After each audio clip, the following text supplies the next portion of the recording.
ప్రతి ఒక్కరికి శ్రీ క్రోధి నామ సంవత్సర ఉగాది శుభాకాంక్షలు. మన తెలుగు వాళ్ళందరికీ ఈ ఉగాది కొత్త సంవత్సరం. దీని అసలు ఉగాది మీనింగ్ ఏంటి? ఉగాది అనే పదం సంస్కృతం నుంచి వచ్చింది. ఉగ్ ప్లస్ ఆది, ఈ రెండు పదాలు కలిస్తేనే ఉగాది అవుతుంది. ఉగ్ అంటే యుగం, ఆది అంటే ఆరంభం. సో కొత్త ఆరంభం.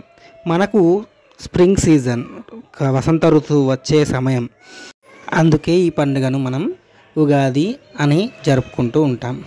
ఇక చూసేద్దాం మా ఇంట్లో ఉగాది సంబరాలు ఎలా చేసుకున్నాం అనేసి.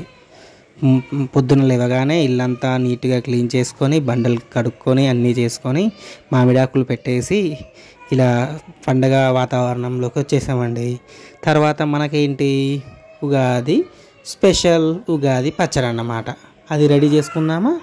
ఈ ఉగాది పచ్చడి అంటే షడ్రుచుల సమ్మేళనం. ఈ పచ్చడి మన జీవితంలో జరిగే వివిధ అనుభవాలకు ప్రతీక లాంటిదన్నమాట. ఈ ఉగాది పచ్చడిలో మనకు తీపి, పులుపు, ఉప్పు, వగరు, చేదు, కారం ఇలా 6 రుచులు కలిసి ఉంటాయి. దీన్ని మనకు సంవత్సరం పొడుగునా ఎదురయ్యే మంచి చెడులను, కష్టసుఖాలను సమానంగా స్వీకరించాలని దీని అర్థం. ఈ ఉగాది పచ్చడి ప్రిపరేషన్లో మనం చాలా వాడతాం. అందులో మామిడికాయలు, వేప పువ్వు, చింతపండు, బెల్లం, సోంపు, జీలకర్ర, ఓమ, ఉప్పు ఇలా అన్నీ వాడతాం. ఉగాది పచ్చడిలో ముందుగా చింతపండు వేసుకున్నాం అంటే పులుపు, అంటే నేర్పుగా వ్యవహరించాల్సిన పరిస్థితులు వస్తాయి జీవితంలో.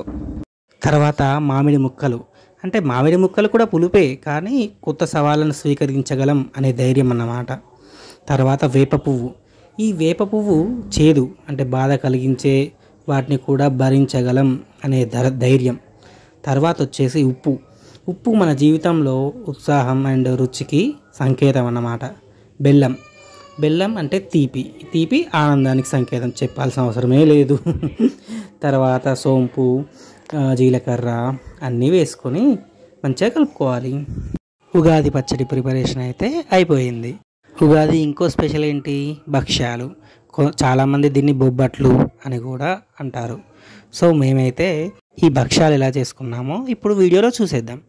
ముందుగా శనగపప్పు తీసేసుకొని దాన్ని ఉడకబెట్టాలి. తర్వాత బెల్లం దీంట్లో మిక్స్ చేసేసి దీంట్లో పెట్టుకోవడానికి, భక్ష్యాల్లో పెట్టుకోవడానికి తయారు చేసేసామన్నమాట. తర్వాత మనం ఇలా పిండితో కలుపుకొని దాంట్లో మధ్యలో పెట్టేసి ఇలా మనం చేత్తో స్మూత్గా చేసుకోవాలన్నమాట. దీన్ని బచ్చం అప్పుడు మంచిగా వస్తుంది, నీట్గా వస్తుంది. చూడండి ఎంత బాగా వస్తుందో.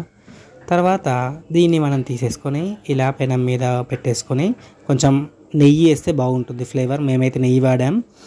నెయ్యి వేసేసుకొని కాల్చుకోవడమే. ఇలా చూడండి, నెయ్యి ఇలా చేయడానికి ఈ బ్రషెస్ కూడా చాలా బాగుంటాయి, డిమార్ట్లో దొరుకుతాయి. సో మనం ఇలా బాగుంటుంది, ఇలా కాల్చుకుంటే భక్ష్యాలు రెడీ అయిపోతాయి. ఇక నెక్స్ట్ వచ్చేసి మనం ఉగాది పచ్చడి తాగేద్దాం.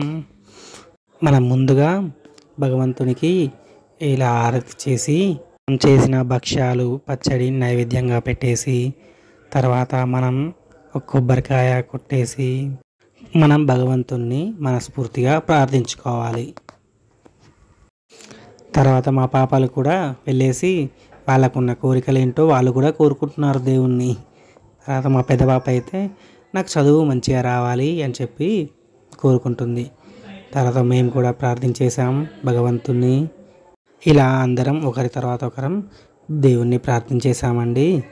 తర్వాత ఉగాది పచ్చడిని స్వీకరించేస్తున్నాము ఒకరి తర్వాత ఒకరం.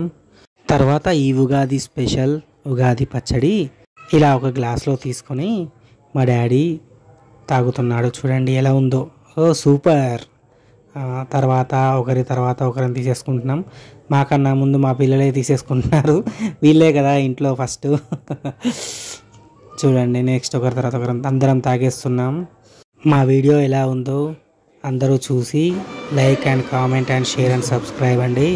చూడండి ఉగాది పండుగ స్పెషల్ బొబ్బట్లు, అన్నం, మామిడికాయ పప్పు కర్రీ, సాంబార్, కర్డ్ అండ్ మామిడికాయ పచ్చడి ప్రతి ఒక్కటి రెడీగా ఉంది. ఇక మేము స్టార్ట్ చేసేసి తినేసేయడమే. మీరందరూ ఎంజాయ్ చేశారని ఆశిస్తున్నాను. Thank you for watching. Please like, share, comment and subscribe.